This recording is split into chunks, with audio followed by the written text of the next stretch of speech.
Hello दोस्तों, नमस्कार, सत श्री अकाल, आदाब, वनक्कम, केम छो। मैं अमित सागर जीतेंगे हम की दुनिया में आपका एक बार फिर से स्वागत करता हूं। सबसे पहले तो मैं आप सबसे माफ़ी मांगना चाहूँगा कि मैं अपने पिछले 2 हफ्ते में एक भी ऑडियो बुक समरी नहीं डाल पाया, क्योंकि मैं किसी कारणवश आउट ऑफ स्टेशन था, जिसकी वजह से मैं अपनी ऑडियो बुक समरी को डालने में असमर्थ रहा। तो चलिए, हम लोगों ने रिच डैड पुअर डैड किताब की 3 चैप्टर तक को समझा और आज हम लोग बात करने जा रहे हैं चैप्टर 4 की। चैप्टर 4 का टॉपिक है टैक्स का इतिहास और कॉरपोरेशन की शक्ति। इस चैप्टर में आप लोग जानेंगे कि टैक्स का क्या इतिहास है, मतलब जो इनकम टैक्स हम लोग भरते हैं वो इनकम टैक्स भरने का क्या कारण है और उसका जो फायदा या नुकसान है वो किसे फायदा हो रहा है और किसे नुकसान हो रहा है, इसके बारे में हम लोग जानेंगे। और इसके अलावा जानेंगे कि कॉरपोरेशन, जो एक कंपनी हम लोग चलाते हैं, खोलते हैं, उसका क्या फ़ायदा है। तो चलिए, बहुत ज़्यादा टाइम ना लेते हुए मैं बात कर रहा हूँ रिच डैड पुअर डैड किताब के चैप्टर 4 की, जिसमें जो ऑथर हैं रॉबर्ट, उन्होंने कहा कि कई लोग रॉबिन हुड को एक नायक की तरह मानते हैं, जो अमीरों से पैसे लेता था और गरीबों को पैसे देता था। आप सबने भी इस कहानी को बहुत बार सुना होगा कि एक रॉबिन हुड था जो बड़े लोगों के घरों में चोरी करता था और वो जो पैसा वहाँ से चुराता था उस पैसे को वो गरीबों में बांट देता था। तो यहाँ पर रॉबर्ट का कहना है कि उसके जो अमीर डैडी थे उनकी धारणा ये नहीं थी, वो रॉबिन हुड को अपराधी कहते थे। हालांकि जो लोकप्रिय धारणा है वो ये है कि अमीरों से ज़्यादा टैक्स लेना चाहिए और उस पैसों को गरीबों को देना चाहिए, लेकिन सच तो ये है कि ये मध्य वर्ग होता है जिस पर भारी टैक्स लगता है, खास तौर पर जो शिक्षित उच्च मध्य वर्ग है, मतलब जो हायर मिडिल क्लास लोग हैं, जो पढ़े लिखे हैं, अच्छी जॉब्स पर हैं, उनके साथ सबसे ज़्यादा होता है कि उनको सबसे ज़्यादा टैक्स देना पड़ता है। कैसे? ये कैसे होता है, ये समझने के लिए रॉबर्ट टैक्स का एक संक्षिप्त इतिहास बताते हैं। इंग्लैंड और अमेरिका में पहले कोई टैक्स नहीं था, केवल जब कभी कोई युद्ध होता था ऐसी चीज़ों पर ही कभी कभार कोई टेम्परेरी टैक्स लगाया जाता था।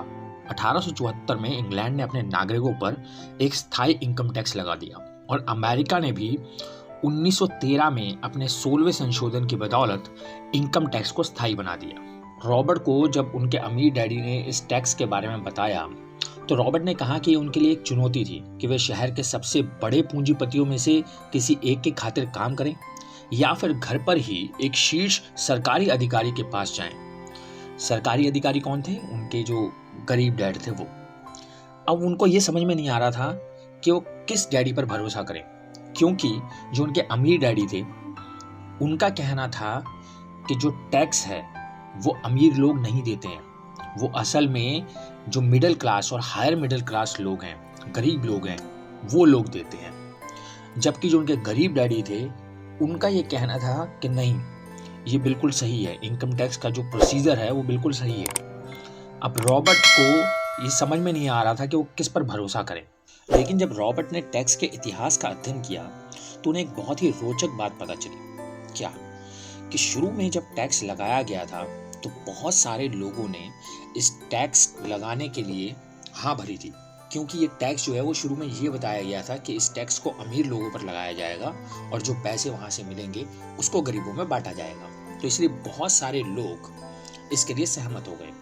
लेकिन बाद में जैसे जैसे सरकार के पैसे की भूख बढ़ी तो वो जल्दी ही मध्य वर्ग पर भी टैक्स लगा दिया गया और वहाँ से वो नीचे की ओर खिसकता चला गया, यानी कि पहले हायर मिडिल क्लास पे गया और फिर मिडिल क्लास पर आ गया। लेकिन अमीरों ने एक अलग अवसर देखा, क्योंकि वो अलग नियमों से खेलते थे और वो नियम थे कॉरपोरेशन के नियम, यानी एक कंपनी खोलने के नियम। ये जो नियम थे ये टैक्स से बचने का तरीका प्रदान करते थे। कानूनी कॉर्पोरेट तंत्र को समझने से अमीरों को एक भारी लाभ हुआ और बुद्धिजीवियों से ज्यादा चतुर बनने की अनुमति मिली। जो हम कंपनी की बात कर रहे हैं, कॉरपोरेशन की बात कर रहे हैं, कॉरपोरेशन सिर्फ एक कानूनी दस्तावेज है जिसमें एक कानूनी संस्था बनती है। यह दरअसल कोई चीज नहीं है, यह कोई फैक्ट्री या लोगों का समूह नहीं होता, लेकिन कॉरपोरेशन की इनकम टैक्स दर व्यक्तिगत इनकम टैक्स दर से कम होती है। इसके अलावा कॉरपोरेशन को टैक्स चुकाने से पहले कुछ खर्च करने की भी अनुमति होती है। समस्या ये है कि आप किसी नौकरी में जितनी ज्यादा मेहनत करते हैं आपको सरकार को उतना ही ज्यादा टैक्स देना होता है। टैक्स अंततः उन्हीं लोगों को दंडित करता है जिन्होंने इसके पक्ष में पैरवी की थी। मतलब वो लोग जो सोच रहे थे कि अमीरों के ऊपर टैक्स लगेगा और उस पैसे को दूसरे लोगों में बांटा जाएगा, लेकिन इसका उल्टा होने लगा। जो अमीर लोग थे वो इनकम टैक्स से बचने के लिए उन्होंने कॉरपोरेशन का सहारा लिया और अपने टैक्स को सेव करते चले गए और ज़्यादा अमीर होते चले गए। और जो उच्च मध्यम वर्गीय थे या मध्यम वर्गीय थे, उन लोगों के ऊपर वो टैक्स लागू होने शुरू हो गए।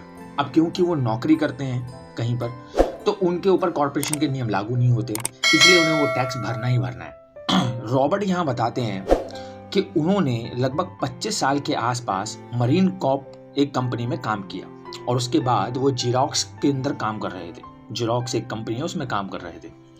तब रॉबर्ट बहुत निराश हो गए थे। उनके वेतन से बहुत ज़्यादा टैक्स कट जाता था। इससे वे 1974 में अपना पहला कॉरपोरेशन बनाने के लिए प्रेरित हुए। इससे वे रियल एस्टेट में निवेश करने की खातिर अधिकाधिक पैसा इकट्ठा करने की फिराक में अपने दिन की नौकरी में ज़्यादा कड़ी मेहनत करने के लिए प्रोत्साहित हुए। मतलब कि उन्होंने अपने दिन की नौकरी में, जहाँ पर वो नौकरी कर रहे थे जिरोक्स में, वहाँ पर वो नौकरी करते रहे, लेकिन उन्हें ये दिख रहा था कि मैं जितनी ज़्यादा नौकरी में जितनी ज़्यादा मेहनत करता हूँ, जितनी ज़्यादा मेरी इनकम बढ़ती है, मेरी सैलरी बढ़ती है, उतना ज़्यादा मेरा टैक्स भी चला जाता है। तो यही वजह थी कि उन्होंने सोचा कि मैं अपनी कंपनी खोलूँगा, कॉरपोरेशन खोलूँगा और मैं अपना काम करूँगा। और उन्होंने दिन के अंदर काम का शुरू किया, जिस जॉब को वो कर रहे थे उसको उसी तरह से, और थोड़ा थोड़ा पैसा जो है वो इकट्ठा करना शुरू कर दिया, साइड में रखना शुरू कर दिया अपने बिजनेस के लिए, अपने कॉरपोरेशन के लिए। 3 साल से भी कम समय में वो real estate building holding corporation में इतना कमा रहे थे जितना जिरोक्स में काम करके नहीं कमा रहे थे। उनकी कंपनी ने उनके लिए पहली पोर्श कार खरीदी। मतलब आप समझ सकते हैं, जिस पैसे को उन्होंने धीरे धीरे अलग किया, उस पैसे को फिर उन्होंने अपने रियल एस्टेट के बिजनेस में इन्वेस्ट किया और उस रियल एस्टेट के बिजनेस ने उन्हें इतनी कमाई ला करके दी कि उन्होंने अपनी पहली पोर्श जो कार थी, जो लग्जरी कार थी, वो उन्होंने उस पैसे से खरीदी। तो ये बात इस बात का प्रमाण थी कि उनकी जो योजना थी, जो उनकी प्लानिंग थी, वो काम कर रही थी। देखिए, यहाँ पर ये समझने की ज़रूरत है कि फाइनेंशियल IQ या वित्तीय बुद्धि, उसी से ये सब संभव हो सकता है। जब तक आपके पास फाइनेंशियल नॉलेज नहीं है, आपको ये नहीं पता कि आपने अपने पैसे को कैसे काम पर लगाना है या आप अपने पैसे को किस तरह से इन्वेस्ट करें, किस तरह से यूज़ करें कि वो आपके लिए और पैसा कमाए, तब तक ये संभव नहीं होगा। अगर आपको उसकी समझ नहीं होगी तो आप आगे नहीं बढ़ सकते। तो उसके लिए जो 4 चीज़ें हैं जिनको आपको समझने की बहुत ज़्यादा ज़रूरत है, वो 4 चीज़ें हैं। पहला, अकाउंटिंग, यानी आपको अकाउंटिंग के बारे में पता होना चाहिए। एक बेसिक नॉलेज तो आपको होनी चाहिए, जिसके अंदर वित्तीय साक्षरता आ जाती है, संख्याओं को पढ़ने की योग्यता क्या होती है, आपके खुद के काम की क्या शक्तियां हैं, क्या कमजोरियां हैं, आप उसे मेजर कर सकें। दूसरा, निवेश, कि आप कैसे अपने पैसे को इन्वेस्ट करते हैं, उसका क्या साइंस है, किस तरह से क्या रणनीतियां आप उसके लिए अपना सकते हैं। तीसरा, बाजार को समझना कि बाजार में किस चीज़ की डिमांड है, आप ऐसा क्या बनाएं कि बाजार उसे हाथों हाथ ले ले। तो बाजार को समझना बहुत ज़रूरी है। मांग और पूर्ति का जो विज्ञान है, जो साइंस है, बाजार की क्या परिस्थितियां चल रही हैं, मार्केट में क्या चल रहा है, उसको समझना बहुत ज़रूरी है। और चौथा, कानून, यानी आपको वो लीगल लॉज पता होने चाहिए जिससे आप अपने टैक्स को बचा सकें। एक चीज़ इसमें और समझने वाली है कि कॉरपोरेशन जो है वो मुकदमों में भी कानूनी सुरक्षा प्रदान करता है। मतलब कि अगर कोई मुकदमा आपके ऊपर हो गया, जब कोई किसी दौलतमंद इंसान पर दावा ठोकता है, तो उन्हें अक्सर कानूनी संरक्षण की कई सारी परतें मिलती हैं और उन्हें यह पता चलता है कि वो जो दौलतमंद व्यक्ति था वो दरअसल किसी चीज़ का स्वामी नहीं है। मतलब उसने जो कुछ भी खरीदा वो कंपनी के नाम पर खरीदा, उसके अपने नाम पर कुछ था ही नहीं। तो अगर उसके अपने नाम पर कुछ था ही नहीं तो उसके ऊपर कोई दावा ठोक नहीं सकता। वो जितनी भी चीज़ें खरीदता है उसके अपने नाम पर कुछ नहीं होता, हालांकि सारी चीज़ें नियंत्रित वही कर रहा है, लेकिन किसी भी चीज़ का स्वामी नहीं होता वो। अगर मैं सरल शब्दों में आपको समझाने की कोशिश करूँ तो इसे इस तरह से समझिए कि जो कॉरपोरेशन करने वाले बिजनेस मालिक होते हैं, उनके साथ क्या होता है, वो कमाते हैं, फिर वो खर्च करते हैं और जो बचता है उसका टैक्स चुकाते हैं। और दूसरी तरफ जो नौकरी कर रहा है, जो सैलरी पर्सन है, जो कर्मचारी है, जो उन्हीं कंपनियों में काम कर रहा है, उन्हीं कॉरपोरेशनों में काम कर रहा है, उसके साथ क्या होता है, वो कमाता है, कमा करके पहले ही उसका टैक्स फिक्स हो गया है कि तूने इतनी कमाई की है, तेरा इतना टैक्स बन गया। तो वो कमाता है, फिर टैक्स भरता है और फिर जो बचता है उसे वो खर्च करता है। तो आप देख रहे हैं कि किस तरीके से एक मध्यम वर्गीय जो सैलरीड पर्सन है वो सोचता है कि अरे मेरी तो सैलरी बढ़ रही है, मेरी इंक्रीमेंट हो रही है, लेकिन उसे ये पता नहीं चलता है कि सरकार उससे उतना ही ज़्यादा टैक्स लेकर के उसका उतना ही ज़्यादा शोषण कर रही है। जबकि दूसरी तरफ जो अमीर लोग हैं वो अपनी एक कॉरपोरेशन खोलते हैं, कंपनी खोलते हैं, सारे खर्चे कंपनी के नाम पर करते हैं और जो भी चीज़ें खरीदते हैं उसके किसी के खुद स्वामी नहीं बनते, जिसकी वजह से उनके ऊपर पर्सनली कोई दावा नहीं ठोका जा सकता, उन पर कोई टैक्स लागू नहीं होता और जो बचता है उसके ऊपर वो टैक्स दिखाते हैं कि जी हमें तो इतनी कमाई हुई है कंपनी को, ये टैक्स बना है, ये टैक्स हम दे रहे हैं। तो उनके ऊपर ना तो कोई लीगल एक्शन होता है ना कुछ होता है और वो अपना सारा पैसा बचा करके सेव कर लेते हैं। तो ये चैप्टर मुझे लगता है कि आप लोगों को समझने की बहुत ज़रूरत है, क्योंकि बहुत बार ऐसा होता है कि हम लोग काम तो करते हैं, बिजनेस तो करते हैं, लेकिन उस बिजनेस को किस तरीके से हम सक्सेसफुली आगे लेकर के जाएं, किस तरह से हम ज़्यादा से ज़्यादा पैसा बचा पाएँ और उसको री इन्वेस्ट कर पाएँ, इसकी समझ भी होनी बहुत ज़रूरी है। वरना आप काम करेंगे, पैसा कमाएंगे और फिर वही होगा कि आप उसे टैक्स में और दूसरी चीज़ों में खर्च कर देंगे, बचत उतनी नहीं होगी जितनी आप सोच रहे हैं। तो मुझे उम्मीद है कि आपको ये चैप्टर बहुत पसंद आया होगा। इस चैप्टर में जो बातें बताई गई हैं वो आपकी समझ में आई होंगी। फिर भी अगर आपका कोई क्वेश्चन है तो आप मुझसे कमेंट बॉक्स में कमेंट करके पूछ सकते हैं। थैंक यू सो मच मेरे इस चैप्टर की ऑडियो बुक समरी को सुनने के लिए। अगर आपने पिछले वाले चैप्टर की ऑडियो बुक समरीज को नहीं सुना है तो प्लीज़ उन्हें भी सुन लीजिए।